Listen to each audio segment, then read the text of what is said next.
Allah rəhmət eləsin, şər vaxtı sərxoş vəziyyətdə olan ata ailəsini bədbəxtliklə üz-üzə qoyub. 3 uşağının yaşadığı mənzilə od vurub. Əməkdaşımız Anar Qafarovun süjetini izləyək.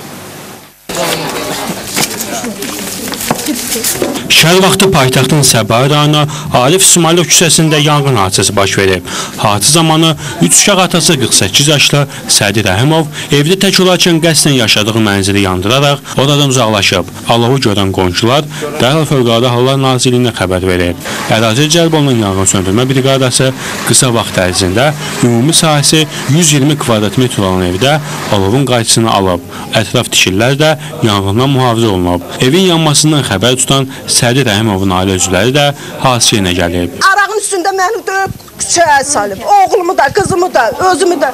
Deyir, mən araq alıram. Mən hardan alıram? Kişiləri yığır başına, tanımadığım adamları yığır.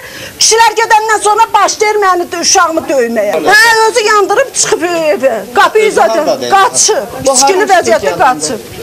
Hadisə ilə gələn Sədi Rəhimovun anası ilə onun həyat yoldaşı arasında mübahisə də düşüb.